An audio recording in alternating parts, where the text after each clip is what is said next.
Now we're going to look at the second way to find the sum of a series. And this second way is called the telescoping sum.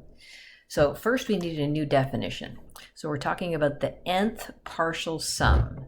So S sub n is the sum of the first n terms. So S sub 1, that's just kind of silly. That's just the sum of the first one term. S sub 2 is the sum of the first two terms. So this is A sub 1 plus A sub 2. So I'm using this example now. So if I plug in n equal 1, I get this. And if I plug in n equal 2, I get this. The third partial sum, S sub 3, is the sum of the first three terms. Okay, so we get the idea of what the S sub n is. So what we're going to do is we're going to find an expression for the nth partial sum, and we're going to take the fraction that's inside the sum, this A sub n, and we're going to use partial fractions. Yes, it's been a while since you've done this. Of course you remember it. So 1 over n times n plus 1 breaks up into A over n plus B over n plus 1. And then, of course, you remember to multiply times n plus 1 on both sides. So the left-hand side just turns out to be 1. The right-hand side, canceling as you go, will be a times n plus 1. And then canceling as you go, I'd get b times n. So then to find out what the letters A and B are, you choose wise numbers. So I'm going to let n equal 0. So that will give me A is 1. And then I'm going to let n equal negative 1 because that zeroes this out. And so that gives me B equal negative 1 because I'm putting n equal negative 1 in. Okay, so I put those back in. 1 over n minus 1 over n plus 1. Okay, so this is a big deal. First off, do not separate the sum. Don't break it up into two separate sums. We did that with sums when we were doing geometric, but do not. Also, I'd encourage you, one of them is going to be subtract, put the negative sign in the middle. So in case they're switched in order of how you happen to write it down, make sure that the negative sign is in the middle. All right, so now we're going to go find an expression for our S sub n, our nth partial sum. And you are not going to simplify. So when I plug in n equal 1 into here, I get 1 over 1 minus 1 over 2. So leave it like that. I know you know that's 1/2. Go in, plug in n equal 2 into here. So I get 1/2 minus 1/3. Go plug in n equal 3 into here. So I get 1/3 minus 1/4. Dot, dot, dot, dot. Can't write all the terms out. I'm adding up the first n terms, right? That's what this n means. I'm adding up the first n terms, so it stops. It's not an infinite sum. So this is me plugging in n minus 1, and this is me plugging in n. So when I plug in n minus 1, I get 1 over n minus 1, and if I plug in n minus 1 here, I get 1 over n. And then this is the nth term. Okay, so now I want to look for the canceling pattern. So let's see what I have here. So I have a negative 1/2 and a positive 1/2, so those cancel. I have a negative 1/3 and a positive 1/3, those cancel.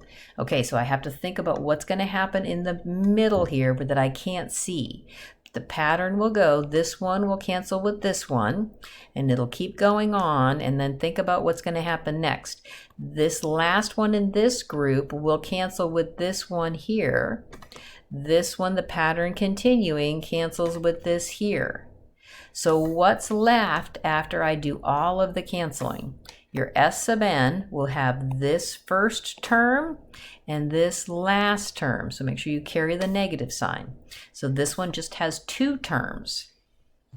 So then what we're going to do is we're going to make a sequence of our nth partial sum. Oh my goodness, sequence. What's a sequence? Sequence is a list of numbers separated by parentheses. And remember, I could draw it a little bit. So if I plugged in n equal 1, n equal 2, n equal 3, n equal 4, and a sequence, we always took the limit of the nth term to find out if it was going somewhere, right? So if I plugged in n equal 1, I'd get 1 minus 1/2. If I plugged in n equal 2, I'd get 1 minus 1/3, 1 minus 1/4, right? So it does look like, whoops, I'm drawing incorrectly. Sorry about that. One here and here and here and here and here. So if I take the limit as n goes to infinity of this term here will go to 0, so I'll get a sum of 1. So this infinite sum adds up to 1. Okay, let's go try another one all on our own. Okay, so if it says find the sum, you know it's either going to be geometric or telescoping. So let's look back at telescoping. Telescoping, the first step was to do partial fractions. So that means it has to be a polynomial on the denominator. That's this one, right? Geometric, remember, was numbers to the nth powers. That is not this one. Okay, so let's start off with our partial fraction decomposition. Multiply both sides by n times n plus 2. So this side turns into just 4. This right-hand side will be a times n plus 2, b times n. So now it's my job to find the a and the b. So I'm going to let n equal 0. So I get 4 is equal to 2a. And I'm going to let n equal negative 2. So I get 4 is equal to negative 2b. So this gives me a equal 2 and b equal negative 2. Okay, so what that means is that this sum changes into 2 over n, and then minus a 2, that's the b, right, over n plus 2. Okay, so one thing you could choose to do is you could choose to pull the numbers on the outside. Sometimes they're fractions, so they're super ugly. This has just the numbers 2, but still, in trying to find the pattern, it's nice to just have the numbers in the denominator changing. Okay, so I'm going to find the nth partial sum of this. So just so that I don't forget the 2, I'm going to say S sub n is equal to 2 times. Pull that 2 on the outside. Now I'm going to start to write out the terms. So this is me plugging in n equal 1. So I get 1 minus 1/3 plus. And I'm going to put parentheses around them because that'll help me remember what term I'm on. So I'm plugging in n equal 2. Now I'm plugging in n equal 3. Now I'm plugging in n equal 4. Dot, dot, dot, dot. Okay, so we have to do the front end and probably want to do the last couple terms at least. Sometimes we'll want more. But if I plug in n minus 1 into here, I get 1 over n minus 1. Plug in n minus 1 into here, I get 1 over n plus 1. And then now I'm plugging in n, so here we go. Okay, so remember this stops, so this is the nth partial sum. So let's see how the pattern of canceling goes on this one.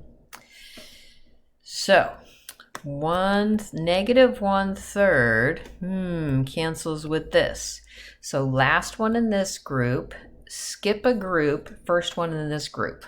Okay, 1/2 stays, the 1 stays. The next one I can see canceling will be the negative 1/4. Last one in this group, skip a group, first one in this group.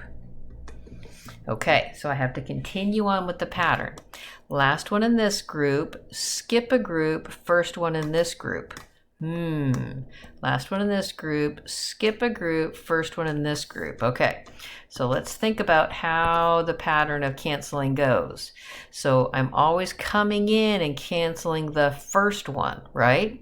Okay, So I'm just kind of putting in, not really putting in the terms. Whoops, I didn't mean to put positive sign. I meant to just put a, so this is the n minus first term. So I would have the last one in this group, skip a group, and first one here. So this is me talking about the n minus 2 term.